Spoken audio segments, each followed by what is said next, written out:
एक बार श्री गुरु नानक देव जी भाई मर्दाने के साथ बैठे थे।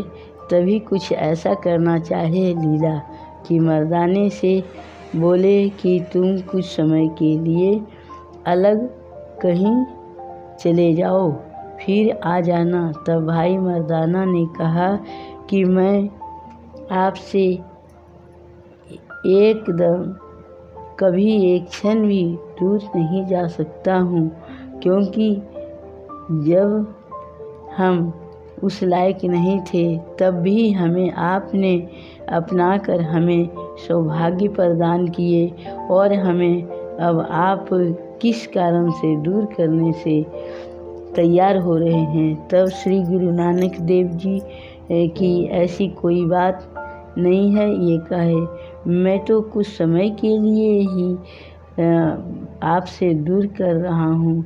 अपने से दूर करने का हमें सब दिन के लिए नहीं है, और फिर बुला तो रहा हूँ। कुछ समय के लिए भाई मर्दाना अलग हो गए। तब श्री गुरु नानक देव जी ने छोटा सा लड़का का रूप धारण कर लिए। तब जहाँ खड़े थे वहाँ एक घोड़े पर सवार राजा आया और गुरुजी को बच्चा जानकर ले गया, और वह राजा बड़ा ही लालची था।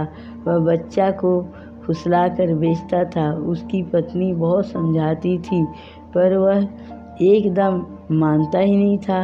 वह फुसलाकर गुरुजी को भी ले गया, और एकदम जब उसकी पत्नी ने देखी तब मुखारबिन तेज देखकर बोल पड़ी कि यह कोई साधारण बालक नहीं है, इन्हें छोड़ दो, नहीं बेचो। पर यह लालची कहाँ माने। वह जाकर दूसरे जगह अमीर आदमी के हाथों बेच दिया, और वह आदमी तो ले लिया, और गुरुजी को नौकर बनाकर कहा कि जाओ तुम कुएं से पानी लेकर आओ। जब गुरुजी सर पर बर्तन लेकर पानी लाने गए तो कुएं का सारा पानी सूख गया। जहाँ जहाँ जाते पानी कुएं में रहता नहीं था। फिर आकर बोले कि पानी कुएं में नहीं है। अब सभी जगह बात फैलने लगी। जब शाम को फिर पानी लाने भेजा तो पानी नहीं मिला, और जो गुरुजी को खरीदा था वह देखा कि लड़का के सिर पर बर्तन नहीं है, वह सर से ऊपर हवा में उड़ता चला आ रहा है। जब वह देखा तो समझ गया कि यह कोई फकीर है, साधारण लड़का नहीं है। वह गुरुजी से माफ़ी मांगा और छोड़ दिया। अब गुरुजी फिर वहीं पर आ गए। तब वह फिर लालची आदमी ने देख लिया, और फिर बेचने के लिए प्लान बना लिया। जब फिर घर ले आया तब उसी पत्नी ने उसी से यह बात कहने लगी कि यह तो वही लड़का है जिसे आपने बेच आए थे, और इसका फिर बेचने के लिए क्यों लाए हो। इसका मुखारबिन का तेज तो देखो, यह कोई संत लग रहा है। तब बोला कि मैं तो बेचकर और घोड़ा लूँगा और अमीर बन जाऊँगा। तब गुरुजी ने कहे कि पहले अपने आप को संभालो, सब धन मिल जाएगा।